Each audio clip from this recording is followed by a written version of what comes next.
Distinguished guests, ladies and gentlemen, I would like to draw your attention to widely underscored, if not even overlooked development, which took place more or less at the lee side of the military conflict in Afghanistan. To say, I would like to speak about the cultural changes of the last 12 years, which again, naturally have to be treated as part of the much wider general social changes which have left no aspect of the every Afghan's life untouched.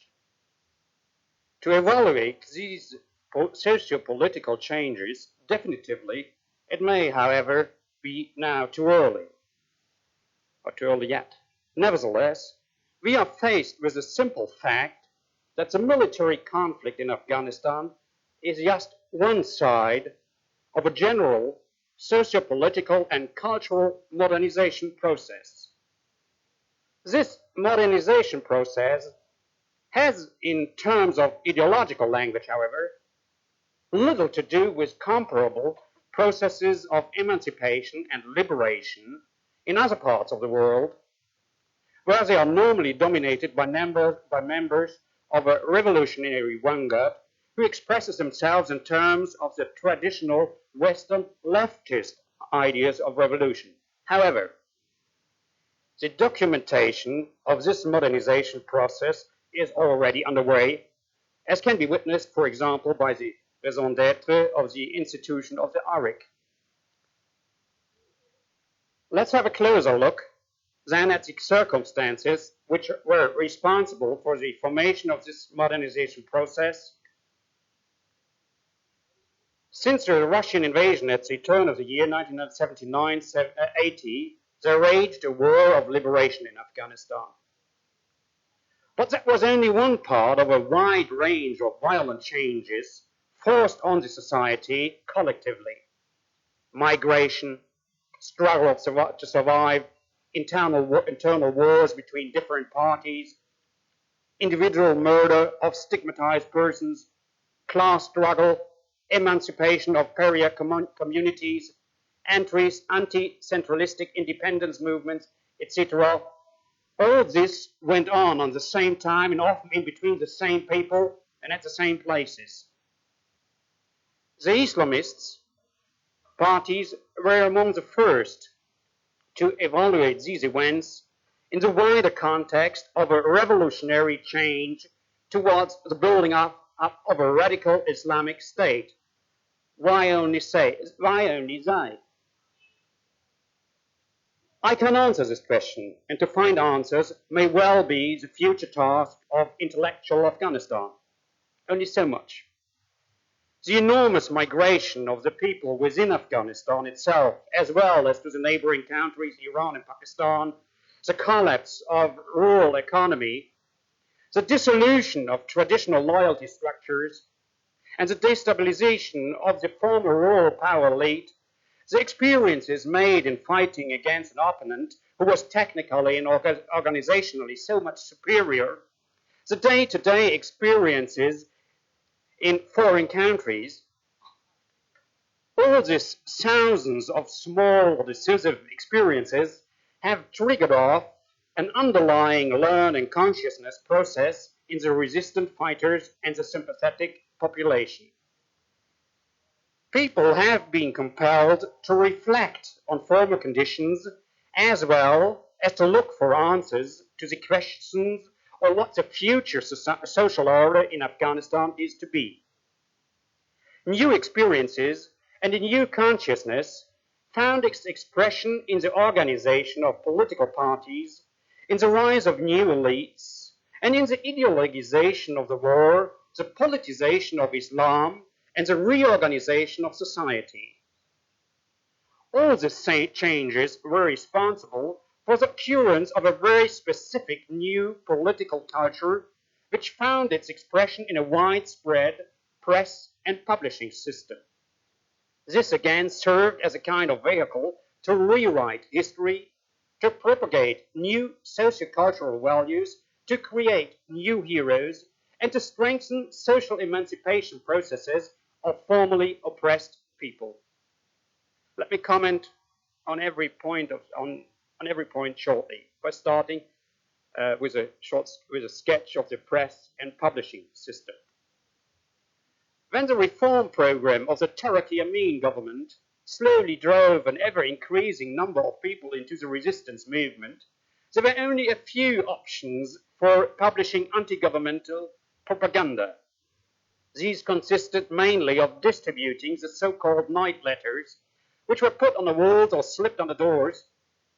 In the areas already liberated in 1979, there were neither technical facilities nor skilled workers. The situation was somewhat different among the opposition already existing in Pakistan, Iran, and West Germany. But it was only among the Afghan students abroad in Western countries, mainly West Germany, that the political groups had gathered experience in publishing periodicals, night letters, pamphlets, etc. The opposition groups in Iran and Pakistan began their publishing after 1978. Generally speaking, the number of newly founded periodicals at that time remained limited. And that was until 1980. They addressed a small circle of insiders. The contributions were fairly simple and included non-professional war reports, as well as unspecified ideological discussions. This situation changed, however, rapidly after the Soviet invasion. With an increasing number of refugees fleeing to Pakistan and Iran, the resistance parties gained an ever greater number of followers and began to organize themselves while at the same time receiving international economic aid. Since 1980, more than 300 different periodicals have been published or are being published by the different parties, groups, and individuals who were active in the resistance movement. On top of this, more than about 1,300 to about 1,500 brochures, pamphlets, and books have been published. Just for comparison, the number of monographs printed and edited in Afghanistan up to 1980 didn't exceed 3,000. The circulation of newspapers and magazines amounted to 180,000, while the number of different periodicals edited in Afghanistan up to 1977 was limited to 174 titles. Peshawar has become the most important publishing center. Additional publishing houses are found in Quetta, Lahore, and Islamabad. In Iran, Tehran is a center for publishing activities. Sometimes magazines or brochures are also edited in Qom or Mashhad. In the West, Germany is a center for publishing periodicals and books. But periodicals have also been edited in Denmark, England, France, USA, India, etc. The publications are edited chiefly by the main resistance parties in Iran and Pakistan, but by small resistant groups and individuals as well. The large resistance parties very often publish in various languages: English, Arabic, Urdu, German, Russian, Turkish, and in various places. The major part of all writing is done in the two languages, however, Farsi Dari and Pashto. The periodicals appear weekly, bi-monthly, or monthly. Many periodicals are published irregularly. The circulation varies from a few hundred to several thousands.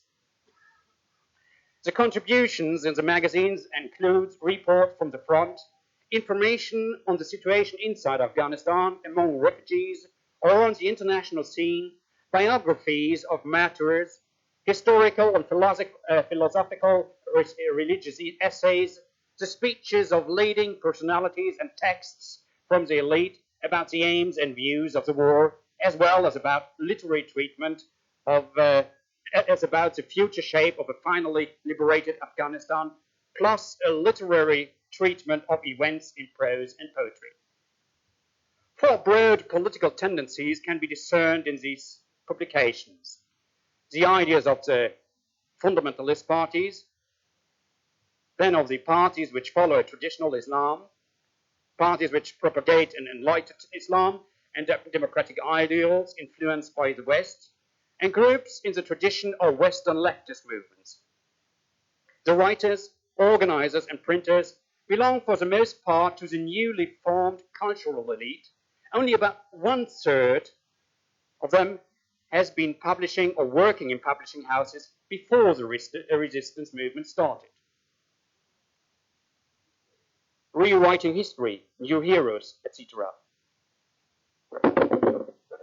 Far-reaching political changes are always combined with a new understanding of history. In this sense, the historical science served to legitimize new power elites, new ideologies, and new forms of rule. In Afghanistan,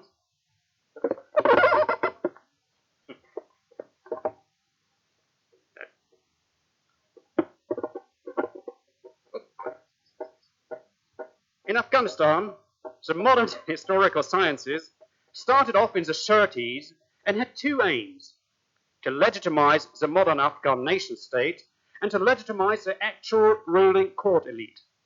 The first aim was reached through the construction of a historical continuity of rule from the ancient Ariana over the medieval Khorasan to the modern Afghanistan. The second aim was attained by telling the story of the heroic forerunners of the ruling clan. History ended normally with the notion of the Istiqlal in 1919, or with the condemnation of the, in a good Weberian sense or logic, illegitimate rule of Bachir Sagao in 1929. The publications of the Afghan resistance movements shook this way of interpreting history in many ways. First of all, by analyzing the role of colonialism, imperialism, new imperialism in Afghanistan, thereby constructing a continuity of Russian-Soviet intentions to colonize Afghanistan from the middle of the 19th century onwards to these very days. This meant automatically a discussion of the Afghan foreign and internal policy from Amanullah to the Russian invasion. Another trace of interpreting history was followed by taking a closer look at Islamic opposition movements to the modernization attempts of the court. Several publications deal therefore with the role of the so-called robber king, Bachir Sagao. Whilst up to the 80s, still every Afghan child had to learn about the disastrous rule of the king, who with his wild bunch of followers represented for the modern Afghan history a kind of apocalyptic rider. He soon was styled Robin Hood of the poor and oppressed, and an upright Muslim who fought the evil influence of the then reformed King Amanullah. The rehabilitation of Bachir Sagao corresponded to the condemnation, naturally, of Amanullah and his reforms. Amanullah became, using here an Iranian term, Rab Zadegi, Western devil or something like that. Whilst his reforms were defined as opening Afghanistan's doors widely to Soviet influence. Narrowly connected with a reinterpretation of history is a valuation of intellectual and spiritual predecessors of the actual Islamic movement. So far as Afghans are concerned, articles and monographic publications deal with their role or serve to demonstrate their specific writings. For the Sunnites, it's the role of Niazi, who is honored, and for the Shiites, it's Ismail Balkhi, who is identified as guiding example of an early intellectual and spiritual opposition leader. Rewriting history may actively also be done by political groups or minorities who up to now never were given the opportunity of expressing themselves. Such was and is the case with the Hazaras. This ethnic group was, as many other minority groups in Afghanistan, never allowed to propagate their view of history. Indeed, if so, a lot of disagreeable questions would have been raised concerning the building of the modern Afghan state at the end of the 19th century. Since 1979, however, nearly 50 periodicals and several excellent historical works evaluating the role of the Hazaras in the Afghan history, as well as their special history, have been published by Hazaras themselves. Because the Hazaras in the vast majority are followers of the Shiite branch of the Islamic teaching, they were from the beginning mainly organized in Iran and influenced by the political as well as ideological development there. That's why in the publications, the notion of the historically and ethnically spoken special identity has often been set back in order to propagate an Islamic internationalism. The monographic essays, however, mentioned, throw light on the history of the Hazaras as well as on their way of interpreting the Afghan history. With these few remarks about the different cultural political attitudes towards history and historical leaders, I may close.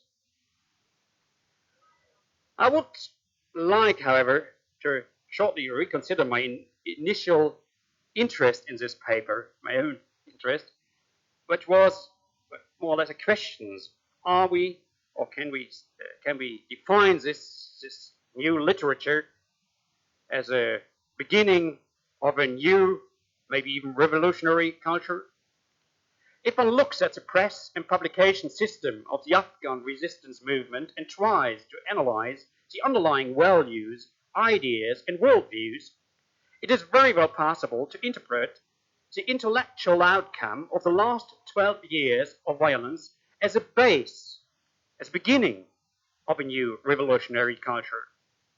A new revolutionary culture created at the lee side of a collective trauma. The term of revolutionary culture in connection with the intellectual results of the Afghan resistance movement implies, however, values different from what a Western intellectual would agree upon as being a progressive and revolutionary culture. The real question remains, however, in my opinion as a Westerner, not so much what different values each culture comprises, but whether the implementation of the new political culture in the political practice of the future Afghan society will be guided by democratic rules or dictated by the will and political interests of one man or one party. I thank you.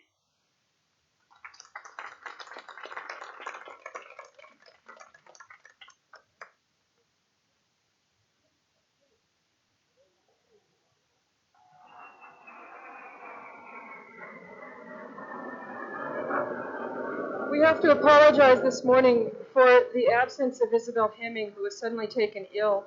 She's an anthropologist presently working in Chitral on medical service provision and the attitudes and points of view of the Afghan population toward medical service. And I know from speaking to her that she was most interested in bringing to your attention the issue of expectations for services which have been increased in the formerly rural population of Afghanistan, which is now here, especially medical services, and the question of how those expectations are to be met in the future. She had various other things which we will unfortunately miss out on.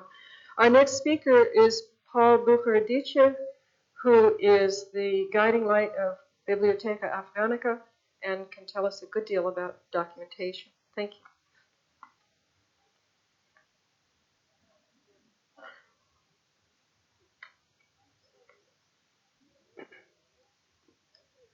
Ladies and gentlemen, first of all, I would like to thank Nancy H. Dupree and Professor Amin for the organization of this seminar and for my invitation. It's a great honor for me to speak on a subject which was very dear to Louis and to myself on such a well-informed audience.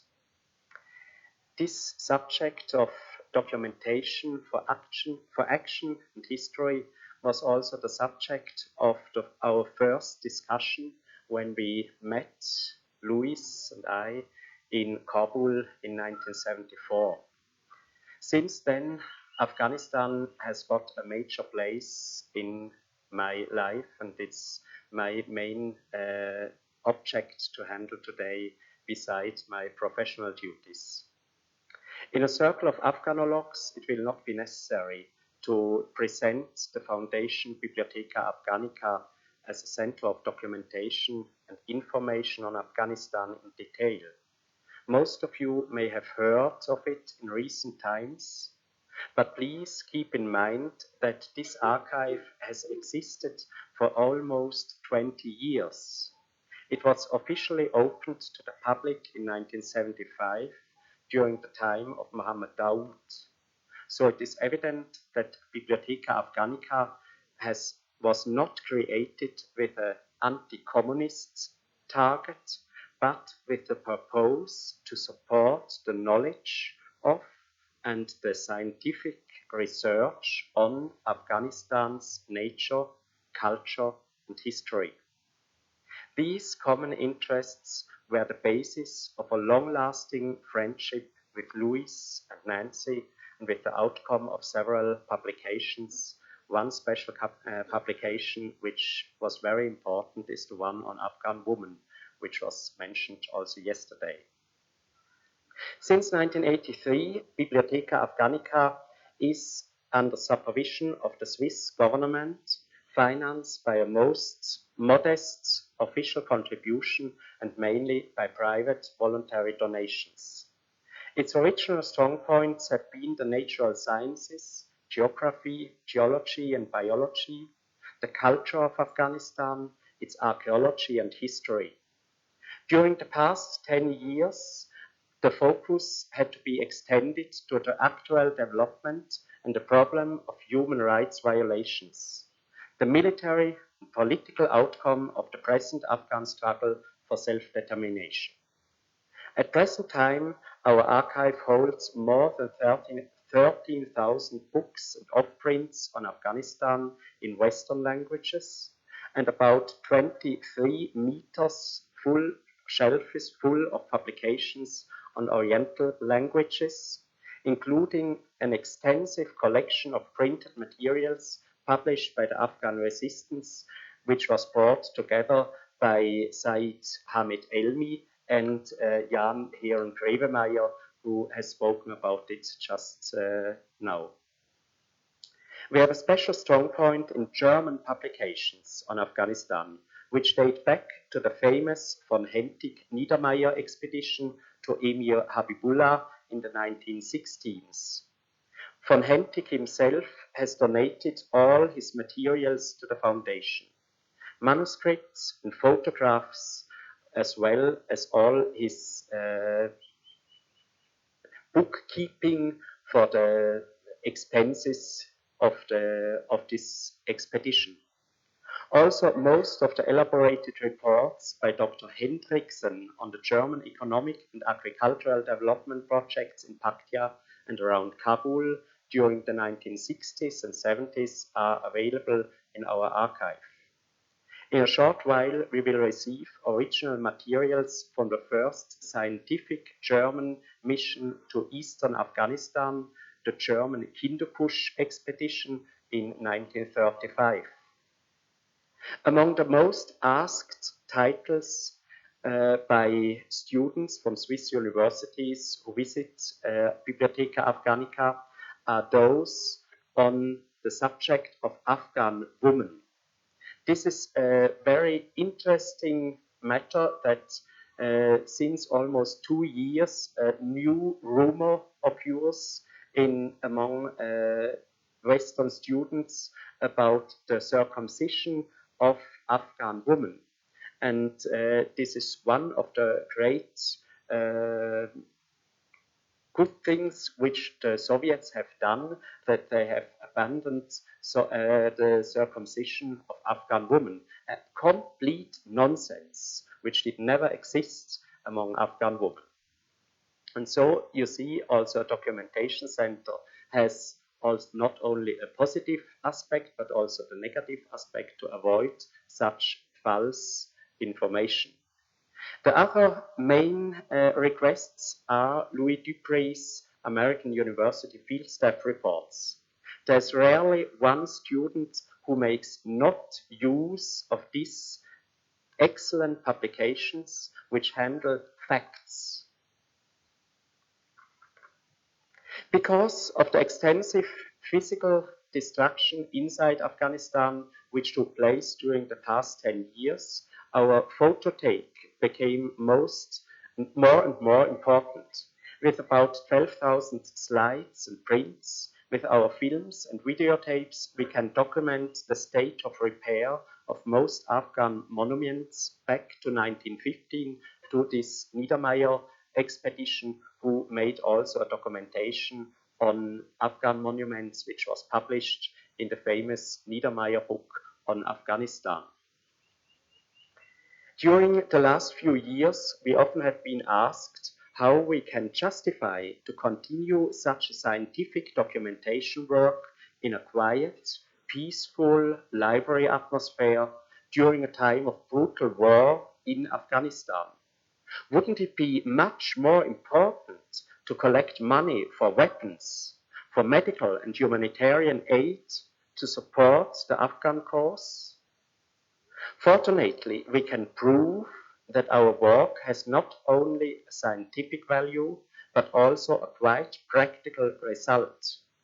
Our time came when the UN asked Professor Felix Ermacora to write his reports on human rights violations in Afghanistan in 1984. He was not allowed to enter Afghanistan. We contributed a computerized list of all known facts of cruelties, of killings and war damages. The result of this list was far more than we expected.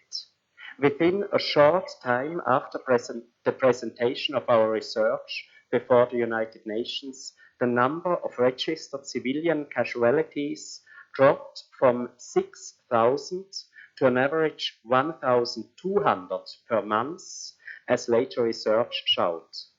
Soviet diplomats at the United Nations admitted that our computerized and by this way de-emotionalized list of thousands and thousands of facts was the main reason for this change, for the vanishing of this special Spetsnaz destructions of villages, which occurred, for example, especially in the part of Lahman. This was true documentation for action. It saved the lives of 4,800 people every month, a result which every humanitarian aid organization could be proud and satisfied. Today, the struggle against foreign troops in Afghanistan is over, but peace has not yet come back. An alien ideology still tries to conquer the Afghan spirit. Foreign weapons are still delivered to both sides, and the political influence of the neighbors of Afghanistan grows, adding new facets to the difficulties of finding a way to peace and self-determination. Still, the millions of refugees hesitate to return, and the big-scale reconstruction of Afghanistan is still far away. What can be done at this stage by a documentation center? First of all, this time should be used to gather as much information as possible on all aspects of present-day conditions in the country, as it is done today by Professor Assam Gull and the Swedish committee in an exemplary manner. Second, and of similar importance, is